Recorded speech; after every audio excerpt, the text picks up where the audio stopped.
कृष्णम वंदे जगद्गुरुम। जीवन सुरताल से राजेंद्र अग्रवाल बहुत ही शानदार प्रसंग के साथ कि यदि आप भगवान को अपना समर्पण कर देते हैं तो भगवान आपकी जिम्मेदारी स्वयं उठाते हैं।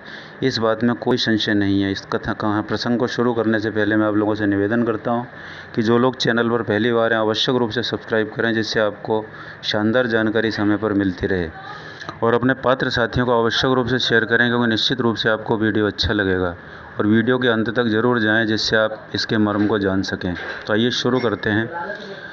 कंधे पर कपड़े का थान लादे और हाट बाजार जाने की तैयारी करते हुए नामदेव जी से उनकी पत्नी ने कहा, भगत जी, आज घर में खाने को कुछ भी नहीं है।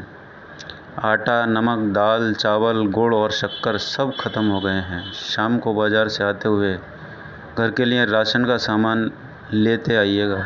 भक्त नामदेव जी ने उत्तर दिया, देखता हूँ, जैसे कान्हा की मर्जी। अगर कोई अच्छा मूल्य मिला तो निश्चय ही घर में आज धन धान्य आ जाएगा। पत्नी बोली, संत जी, अगर अच्छी कीमत ना भी मिले तब भी इस बुने हुए थान को बेचकर कुछ राशन तो ले आना। घर के बड़े बूढ़े तो भूख बर्दाश्त कर लेंगे, पर बच्चे अभी छोटे हैं, उनके लिए कुछ ले ही आना। जैसी मेरी मोहन की इच्छा, संत जी ने कहा। ऐसा कहकर भक्त नामदेव जी हाट बाजार को चले गए। बाजार में उन्हें किसी ने पुकारा, वाह भाई, कपड़ा तो बड़ा अच्छा बुना है और ठोक भी अच्छी लगाई है, तेरा परिवार बसता रहे। ये फ़कीर ठंड से कांप कांप कर मर जाएगा। दया कर और रब के नाम पर 2 चादरों का कपड़ा इस फ़कीर की झोली में डाल दे। भक्त नामदेव जी फ़कीर से बोले, 2 चादरों में कितना कपड़ा लगेगा फ़कीर जी? फ़कीर ने जितना कपड़ा मांगा, इत्तेफाक से भक्त नामदेव जी के थान में कुल उतना ही कपड़ा था, और भक्त नामदेव जी ने पूरा थान उस फ़कीर को दान कर दिया। अब दान करने के बाद जब भक्त नामदेव जी घर लौटने लगे तो उनके सामने परिजनों के भूखे चेहरे नज़र आने लगे। फिर पत्नी की कही बात कि घर में खाने की सब सामग्री ख़त्म है, दाम कम भी मिले तो भी बच्चों के लिए तो कुछ ले ही आना। अब दाम तो क्या, थान भी दान में जा चुका था। भक्त नामदेव जी एकांत में पीपल की छांव में बैठ गए और कहने लगे, जैसी मेरी कान्हा की इच्छा। जब सारी सृष्टि का सार पूर्ति वो खुद करता है तो मेरे परिवार की सार भी वही करेगा। और फिर भक्त नामदेव जी अपने हरि के भजन में लीन हो गए। अब भगवान कहाँ रुकने वाले थे।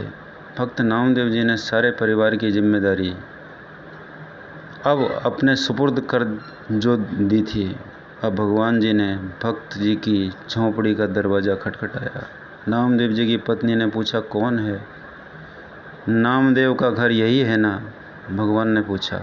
अंदर से आवाज़ आई, जी हाँ, आपको कुछ चाहिए? भगवान सोचने लगे, धन्य है नामदेव जी का परिवार। घर में कुछ भी नहीं है, फिर भी हृदय में कुछ देने की, किसी की मदद की अब भी जिज्ञासा है। भगवान बोले, दरवाज़ा तो खोलिए। अंदर से आवाज़ आई, लेकिन आप कौन हैं? भगवान ने कहा, सेवक की क्या पहचान होती है भक्तानी? जैसे नामदेव जी कान्हा के सेवक हैं, वैसे ही मैं नामदेव जी का सेवक हूँ। ये राशन का सामान रखवा लो। पत्नी ने दरवाज़ा पूरा खोल दिया। फिर इतना राशन घर में उतरना शुरू हुआ कि घर के जीवों की घर में रहने की जगह भी कम पड़ गई। इतना सामान नामदेव जी ने भेजा है? मुझे नहीं लगता, उनकी पत्नी ने पूछा। भगवान ने कहा, हाँ भक्तानी, आज नामदेव का कपड़े का थान सच्ची सरकार ने खरीदा है। जो नामदेव का सामर्थ्य था उसने भुगता दिया, और अब जो मेरी सरकार का सामर्थ्य है वो चुकता कर रही है। और जगह बताओ, बहुत कुछ आने वाला है। भगत जी के घर में शाम ढलने लगी और रात का अंधेरा अपने पांव पसारने लगा। सामान रखवाते रखवाते उनकी पत्नी थक गई। बच्चे घर में अमीरी आते देख खुश थे। वो कभी बोरे से शक्कर निकाल कर खाते, कभी गुड़, कभी मेवे देखकर मन ललचाते और झोली भर भर कर मेवे लेकर बैठ जाते। उनके बाल मन अभी तृप्त नहीं हुए थे। भक्त नामदेव जी अभी तक घर भी नहीं आए, पर सामान आना लगातार जारी था। आखिर पत्नी ने हाथ जोड़कर कहा, सेवक जी, अब बाकी का सामान संत जी के आने के बाद ही आप ले आना। हमें उन्हें ढूंढने जाना है, क्योंकि वो अभी तक घर नहीं आए हैं। भगवान बोले, वो तो गांव के बाहर पीपल के नीचे बैठकर हरि का भजन कर रहे हैं। अब परिजन नामदेव जी को देखने गए। सब परिवार वालों को सामने देखकर नामदेव जी सोचने लगे, ज़रूर ये भूख से बेहाल होंगे और मुझे ढूंढ रहे हैं। इससे पहले कि संत नामदेव जी कुछ कहते, उनकी पत्नी बोल पड़ी, कुछ पैसे तो बचा लेने थे। अगर थान अच्छे भाव बिक गया था तो सारा सामान आज ही खरीद कर घर भेजने की क्या ज़रूरत थी।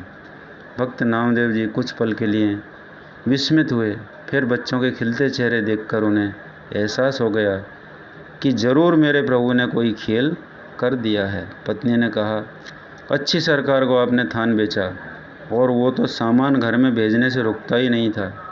पता नहीं कितने वर्षों तक का राशन दे गया है। उससे मिन्नत करके रुकवाया, बस कर, बाकी संत जी के आने के बाद उनसे पूछ कर कहीं रखवाएंगे।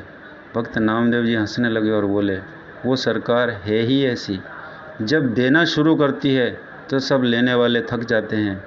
उसकी बख्शीश कभी ख़त्म नहीं होती, वही सच्ची सरकार की तरह सदा कायम रहती है। कहा है, हरि अनंत हरि कथा अनंता, कहीं सुनई भव विधि सब संता। तो बोलो भक्तों के भगवान की जय। तो दोस्तों, आपको निश्चित रूप से वीडियो पसंद आया होगा। अपने साथियों को शेयर करें, जो पहली बार हैं आवश्यक रूप से सब्सक्राइब करें और कभी भी देखना नहीं भूलें। नमस्कार, धन्यवाद।